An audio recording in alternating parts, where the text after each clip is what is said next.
একদিকে নরেন্দ্র মোদী চেষ্টা করছেন মার্কিন প্রেসিডেন্ট ডোনাল্ড ট্রাম্পের সঙ্গে সখ্যতার, অন্যদিকে মধ্যরাতেই যুক্তরাষ্ট্র থেকে বের করে দেওয়া হয়েছে 2 শতাধিক ভারতীয়কে।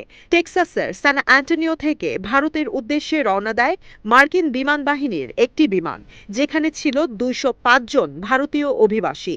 গণ অভিবাসন প্রত্যাবাসন পরিকল্পনার অংশ হিসেবে ভারতীয় অভিবাসীদের বের করে দিচ্ছে যুক্তরাষ্ট্র। ভারতীয় অভিবাসীদের দেশে পৌঁছে দিতে সবচেয়ে দূরে যেতে হবে মার্কিন বিমান বাহিনীর বিমান C-17কে। গেল সপ্তাহে অবৈধ অভিবাসীদের দেশ ছাড়া করতে সীমান্তে জরুরি অবস্থা জারি করে দেন ট্রাম্প। এখন পর্যন্ত ল্যাটিন আমেরিকায় পাঠানো হয়েছে যাত্রী বোঝাই 6 বিমান। 4 বিমান গুয়াতেমালাতে অবতরণ করলেও কলম্বিয়া মার্কিন 2 বিমান অবতরণের অনুমতি দেয়নি, উল্টো নিজেরা বিমান পাঠিয়েছে অভিবাসীদের দেশে ফিরিয়ে আনতে। গেল মাসে ডোনাল্ড ট্রাম্প সাংবাদিকদের বলেছিলেন, ইতিহাসে প্রথমবারের মতো আমরা এলিয়েন খুঁজে বের করছি আর সামরিক বিমানে তুলে জায়গা মতো পাঠিয়ে দিচ্ছি।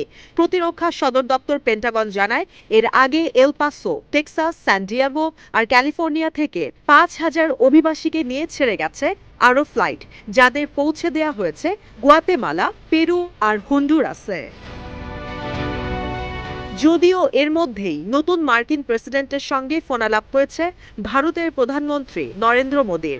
সেখানেও ট্রাম্প বলেছেন, যুক্তরাষ্ট্র থেকে ভারতীয় অবৈধ অভিবাসীদের ফেরত পাঠানো হবে। এখন পর্যন্ত দেশটিতে 18,000 অবৈধ ভারতীয় অভিবাসী আছেন। বেশিরভাগ সময় অভিবাসন ইস্যুতে ট্রাম্প দেশের সেনাবাহিনীকেই কাজে লাগান। মেক্সিকো সীমান্তে পাঠিয়েছেন সেনা সদস্যদের, সামরিক ঘাঁটি ব্যবহার করছেন অভিবাসীদের আশ্রয় দিতে, আবার মিলিটারি এয়ারক্রাফট ব্যবহার করছেন তাদের ফেরত পাঠাতে।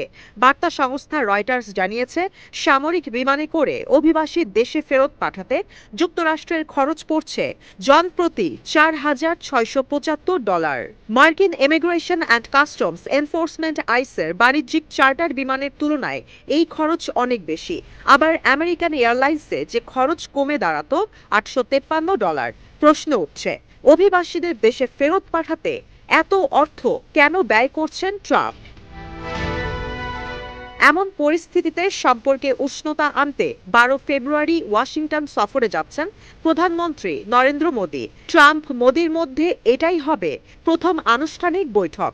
দ্বিপাক্ষিক বাণিজ্য আর প্রতিরক্ষা খাত সমৃদ্ধ করতে আলোচনা হলেও অভিবাসী ইস্যু নিয়ে মোদী আলোচনা করবেন কিনা বিষয়টি এখনো পরিষ্কার নয়।